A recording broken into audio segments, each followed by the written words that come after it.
Viajemos a los albores de la humanidad, a una época donde los patriarcas medían sus vidas en siglos y el mundo estaba plagado de gigantes y misterios. En medio de esta prehistoria bíblica, un hombre se destaca no por su longevidad, sino por su ausencia.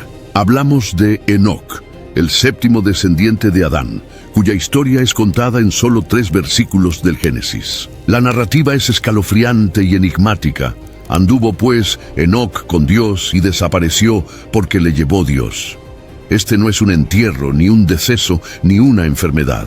Es un rapto divino, un evento tan anómalo que desafía la ley universal de la muerte. La palabra hebrea lakā significa tomar, pero en un sentido de apropiación total. ¿Qué vio Enoc en su ascenso? ¿A dónde fue su cuerpo físico? ¿Y por qué el Creador eligió a este hombre en particular antes del diluvio para esta singular inmortalidad, rompiendo el ciclo de la vida y la muerte establecido tras la caída? La tesis que revelaremos hoy es que la historia de Enoc no es una simple anécdota biográfica. Es la crónica cifrada de una crisis teológica monumental que el Génesis deliberadamente codificó, un acto que quebró la dependencia del linaje vital, sembró la intriga entre los ángeles caídos y forzó una transformación en la comprensión de la vida eterna y del juicio final. Analizaremos las implicaciones de su libro prohibido y su impacto en la teología de 2 religiones.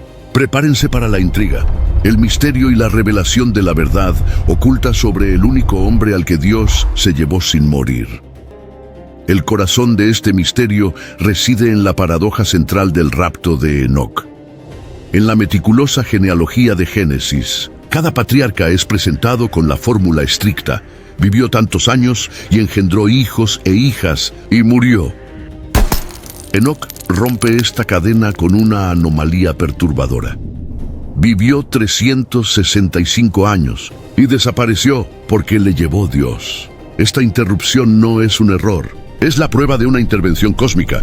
La paradoja es doble: la duración de su vida y la naturaleza de su final.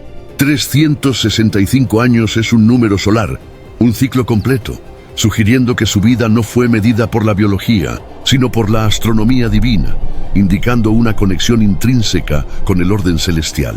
Lo más extraño, sin embargo, es la motivación y el momento. ¿Por qué Enoc fue elevado precisamente en ese momento? Estaba inmerso en una era de creciente maldad, justo antes de que la corrupción de los Nefilim y los vigilantes, ángeles caídos, hiciera necesario el diluvio. La revelación histórica está contenida fuera del canon bíblico en los libros de Enoc, particularmente en el libro de los vigilantes. Este texto, reverenciado en el judaísmo y el cristianismo primitivo, lo describe como un escriba celestial, el único humano lo suficientemente puro para actuar como mediador entre Dios y los ángeles caídos. Enoc fue llevado al cielo para recibir instrucción sobre los misterios del cosmos, el juicio final y el destino de los ángeles que se habían revelado. El paseo con Dios se transforma así en una misión de mediación y profecía. El rapto de Enoc es entonces un acto de autenticación divina.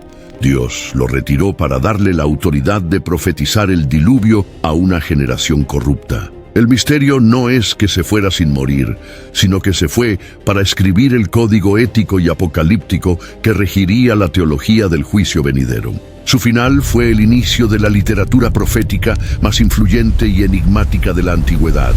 Antes del rapto, la vida de la humanidad antediluviana se basaba en la dependencia del linaje carnal y la longevidad.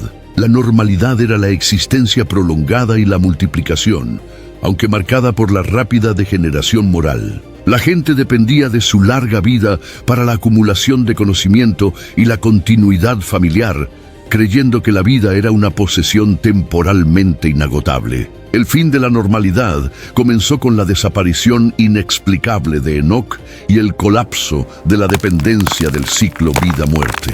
Su final demostró que la muerte no era la única conclusión posible para la vida humana. Si la humanidad se había condenado a una existencia física y moral degenerada, Dios presentó un camino alternativo, un escape físico para el justo. Esto cambió radicalmente la comprensión de la vida.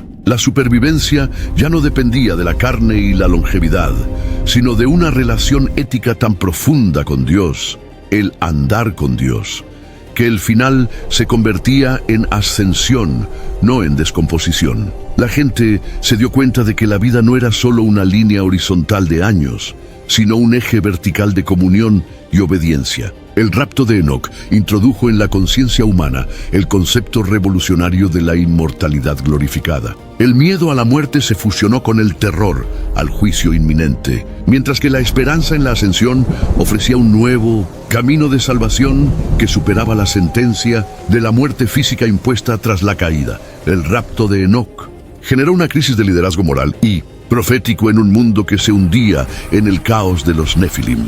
Enoc, como el séptimo en la línea de Adán, representaba el pico de la pureza antes de que la corrupción de Caín y los vigilantes se volviera total. Su desaparición fue el silencio de la dirección para la humanidad, al retirar la voz profética justo antes de la catástrofe. ¿Cómo se perdió la autoridad? La autoridad moral del profeta vivo fue sacada del mundo para ser autenticada en el cielo. Su ausencia física creó un vacío de poder profético, pero al mismo tiempo generó un poder residual inmenso. El sistema que reemplazó a la autoridad del profeta vivo fue la autoridad de la memoria y la profecía escrita. Los textos atribuidos a Enoc se convirtieron en la nueva dirección, una autoridad profética que operaba desde el más allá. Enoc no dejó un trono o un sacerdocio, dejó un texto apocalíptico y un ejemplo de transfiguración. Su rapto legitimó el concepto de que la verdadera autoridad reside fuera del ámbito terrenal, en el orden celestial que él había visitado. Esto reforzó directamente el liderazgo de Noé, su bisnieto, quien fue el último líder justo que actuó bajo el marco de juicio y salvación que Enoc había profetizado. El legado de Enoc fue la transferencia de la autoridad de la experiencia física a la revelación escrita.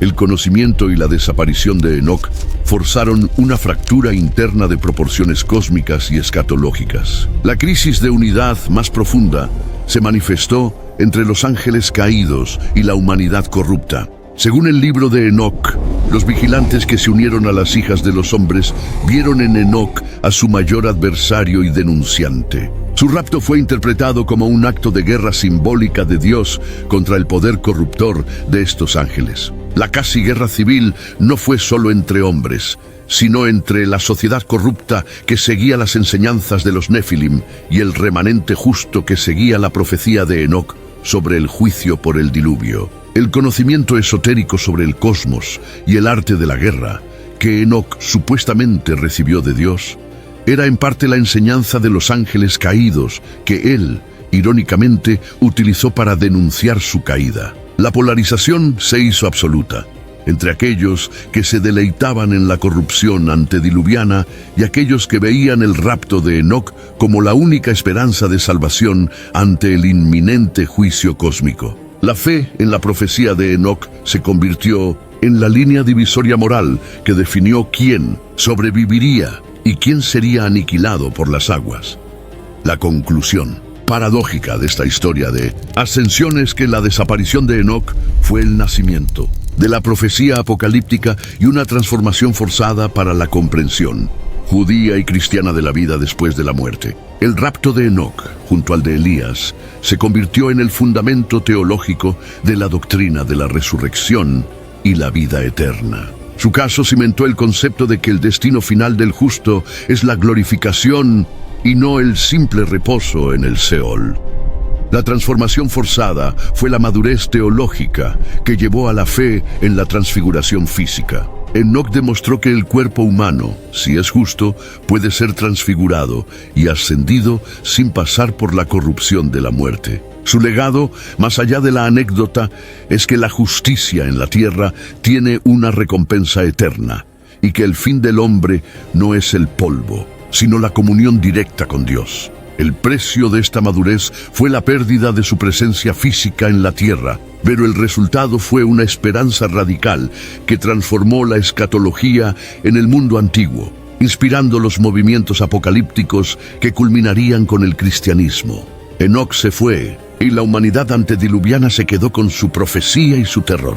La verdad oculta de su rapto no es un cuento de hadas, sino la autenticación divina de la profecía y la revelación del camino hacia la vida eterna en un mundo que se autodestruía. Hemos revelado cómo esta ascensión quebró la dependencia de la muerte y forzó la comprensión apocalíptica de la fe, creando una nueva autoridad que aún resuena. Ahora les pregunto, si la justicia fue recompensada con la ascensión antes del diluvio, ¿qué actos de justicia u andar con Dios en nuestro tiempo podrían presagiar una transformación o recompensa similar?